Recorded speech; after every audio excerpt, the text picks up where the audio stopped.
열망하는 하나님의 영광을 위한 삶은 무너지고 맙니다.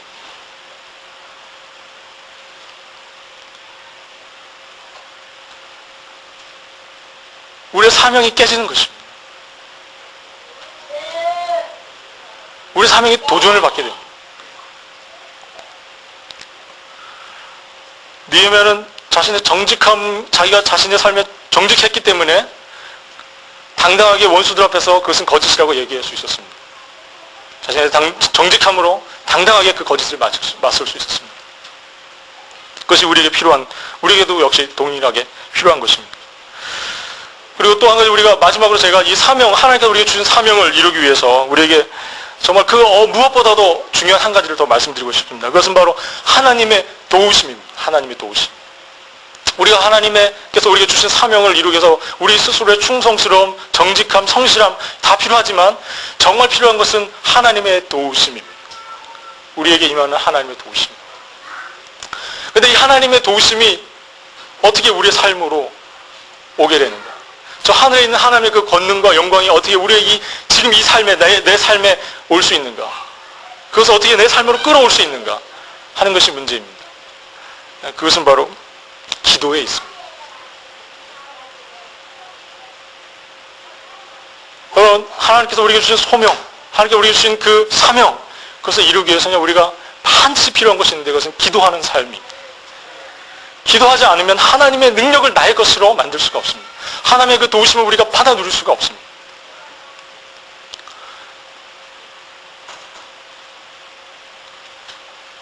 구절을 한번 읽도록 하겠습니다. 9절입니다. 이에 저희가 다 우리를 도렵게 하고자 하여 말하기를 저희 손이 피곤하여 역사를 정죄하고 이루지 못하리라 함이라. 이제 내 손을 힘있게 하옵소서 하였노라. 느헤미야의 기도가요, 이제 내 손을 힘있게 하옵소서. 굉장히 짧은 기도입니다. 굉장히 짧은 기도지만 굉장히 능력 있는 기도입니다. 주님, 이제 제 손을 힘있게 하옵소서. 누가복음은 예수님께서 겟세마네 동산에서 기도하시는 장면을 소개하고 있습니다. 누가복음 22장 44절에 예수님께서 어떻게 기도하시냐면 힘쓰고 애써 더욱 간절히 기도하시니 땀이 땅에 떨어지는 핏방울같이 되었더라 그랬습니다. 예수님도, 하나님의 아들 그리스도도 자신에게 하나님 아버지께서 자신에게 주신 이 사명, 십자가에 달려 온 인류를 구속하신 이 놀라운 사명을 이루시기 위해서 마지막 순간까지 기도해야 하셨습니다. 심지어 예수님 십자가에 달려 계셨을 때도 기도하셨습니다. 십자가상에서도 기도하셨습니다. 마지막 완성하는 순간까지 정말 우리에게 필요한 것이 있다는 것은 기도하는 삶일 것입니다. 주님께서 이렇게 말씀하셨습니다. 시험에 들지 않게 깨어 기도하라.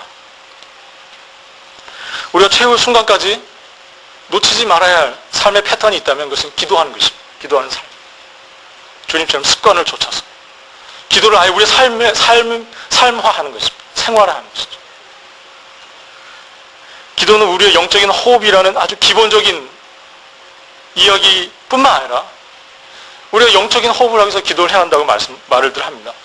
그러나 기도는 한 걸음 더 나가서 우리의 영적인 근육을 강화시키는 작용을 합니다. 우리 아이들 이렇게 자라는 거 보면요, 커면서 근육이 발달하잖아요. 근육이 발달하는 건 뭘 의미합니까? 몸에 힘이 들어간다는 것입니다. 힘이 자란다는 것입니다. 우리가 필요하면 더 운동을 하죠. 왜 운동을? 근육을 강화시키는 것입니다. 필요하면. 옆에 남자친구 말하는 한 대 때려주려고 이제 근육을 키우는 여자친구들도 있고. 우리에게 필요한 것은요, 그런 것입니다. 우리에게 정말 우리의 영적인 삶에도 우리의 육체의 삶과 비슷하게 근육을 키워야 하는 일이 있습니다. 영적인 근육은 어떻게 키워집니까? 말씀과 기도.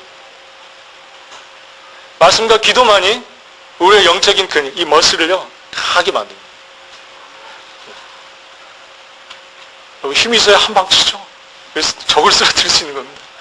힘이 없으면요, 적을 쓰러뜨릴 수가 없습니다. 우리의 근육이 힘이 하나도 없는데 그냥 내 하나 걸어가기도 힘이 부족한데 누구를 치겠습니까?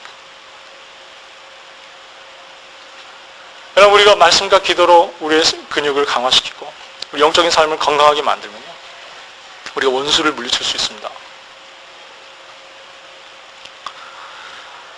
느헤미야는 기도하는 삶을 통해서 하나님의 그 기도 응답이라는 그 아주 기도 응답의 열매의 그 진한 맛을 알고 있었어요.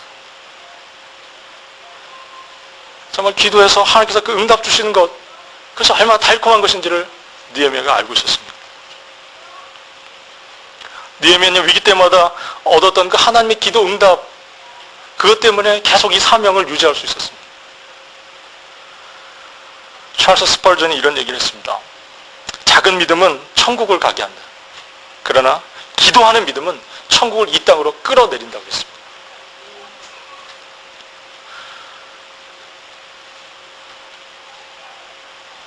여러분, 느헤미야가 자신의 사명을 이루기 위해서 하나님에게 도우심이 너무나 절실했고 그 절실한 주님의 도우심을 위해서 그가 간절히 기도했다는 사실을 여러분 꼭 기억하실 수 있기를 바랍니다. 하나님의 그 위대한 능력, 하나님의 그 도우심, 그것을 여러분들의 삶에서 꼭 기도의 삶을 통해서 맛보실 수 있기를 바라겠습니다. 맛을 봐야 맛을 아는 것입니다. 이걸 어떻게 설명할 수 있겠습니까?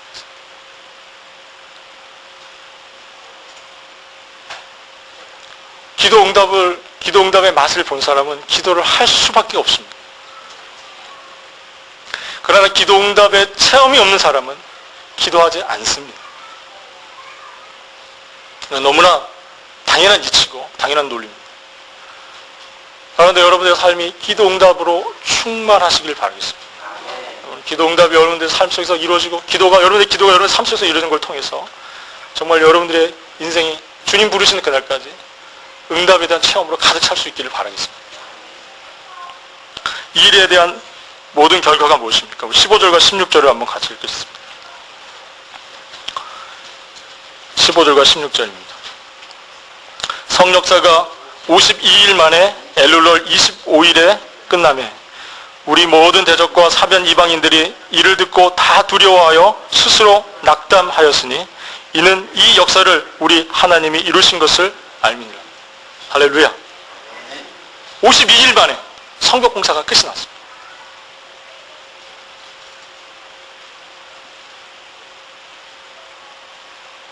하나님께서 이루셨습니다. 이 느헤미야가요, 자신의 모든 수고를 뒤로 하고요, 이 일을 하나님께서 이루신 것을 기록하고 있습니다. 이 일을 원수들도 봤다고, 이방인들도 봤다고 그랬습니다. 하나님이 하시지 않고는 이룰 수 없는 놀라운 일이 일어난 것입니다. 우리의 인생은요, 반드시 이렇게 끝날 것입니다. 반드시 승리할 것입니다. 우리는 승리로 끝날 수밖에 없는 인생을 살고 있는 것입니다. 우리 모두 그리스도 안에 있다면 그리스도는 반드시 우리를 승리로 끝나게 하실 것입니다. 우리의 삶이. 주께서 우리를 이 땅에 보내신 그 소명을 우리가 마지막에 완수하면서 우리의 생일을 마감하게 될 것입니다.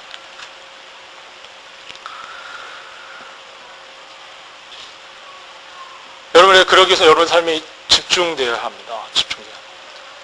누가복음 10장 38절로 40절 말씀을 제가 빠른 속도로 읽어드리겠습니다. 누가복음 찾으실 분 찾아도 좋습니다. 누가복음 10장 38절부터 40절까지입니다.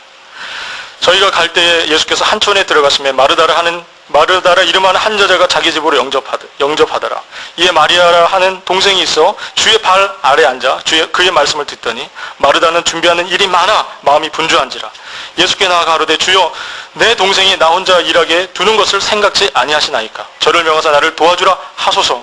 주께서 대답하여 가라사대 마르다야 마르다야 내가 많은 일로 염려하고 근심하나 그러나 몇 가지만 하든지 혹 한 가지만이라도 족하니라. 마리아는 이 좋은 편을 택하였으니 빼앗기지 아니하리라. 42절 말씀. 그러나 몇 가지만 하든지 혹 한 가지만이라도 족하니라. 한 이 말씀은요 좀 이해가 잘 안 되시죠? 이 말씀의 뜻은 다른 쉬운 우리 한글 성경으로 번역하면요 이렇게 뜻이 됩니다. 그러나 꼭 필요한 것은 한 가지뿐이다. 그런 뜻입니다. 영어 성경 갖고 계시면 이렇게 써요. But only one thing is necessary. 딱 한 가지만 필요한 것. 마르다가 속이 상했습니다. 너무나 사랑하는 주님을 자신의 집으로 영접해서 주님을 위한 식사를 준비하고 집안을 청소하고 정리하는 일을 하고 있는데 자기 여동생 마리아가 주님 발 앞에 앉아서 그냥 주님의 말씀만 듣고 앉아있는 겁니다. 언니의 속이 터지겠습니까? 안 터지겠습니까? 터지는 거죠. 이 버르장머리 없는. 그래서 너무 속이 상해가지고 웬만하면 일을 참지 않습니까? 그죠? 체면도 있고 참는데 너무 속이 상해가지고 마르다가요 주님께 찾아갔습니다. 주님, 마리아가 저렇게 하는 걸 좀 보십시오. 좀 도와주라고 좀 얘기 좀 해주십시오. 너무 속이 상했어요. 그 마르다에게 주님께서 하신 말이 있습니다. 한 가지만 필요하다. 너가 너무 많은 일로 분주하다.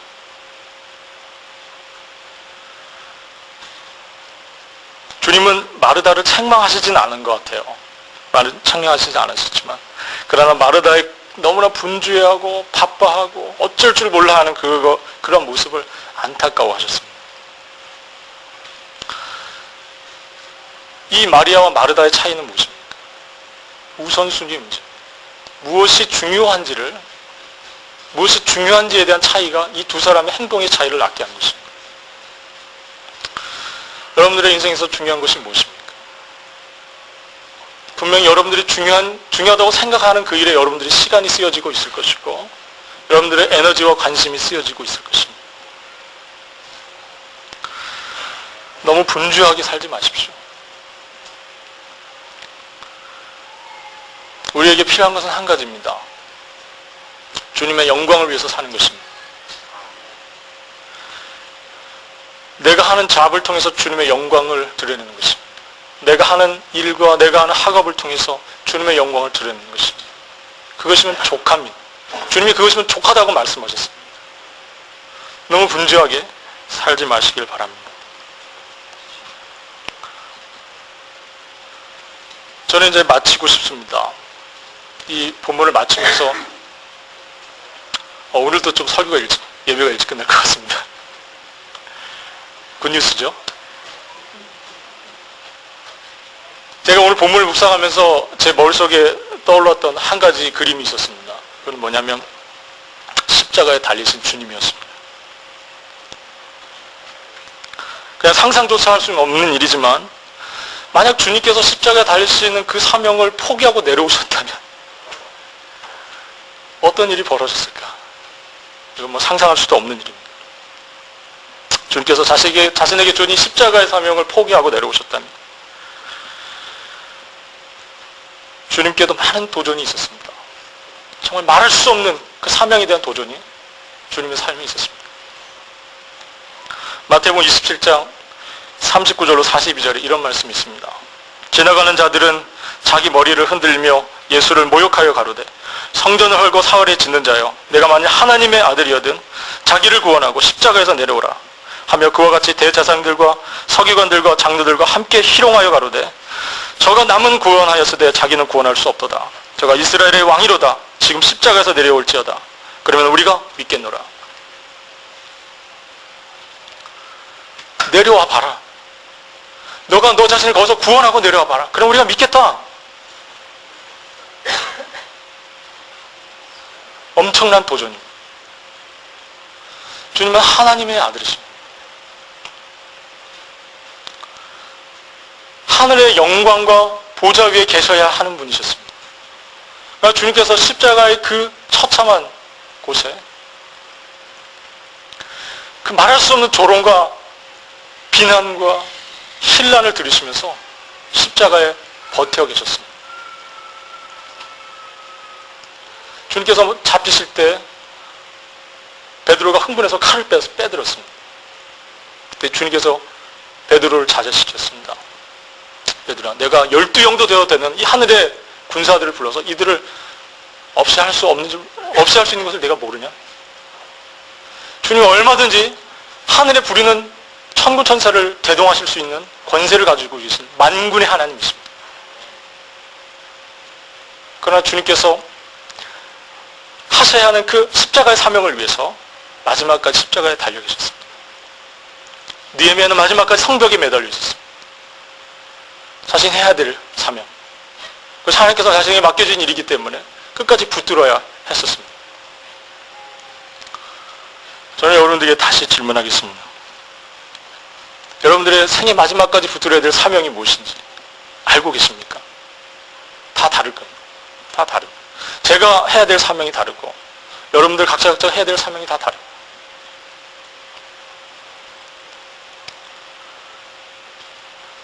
한 번 더 질문하겠습니다.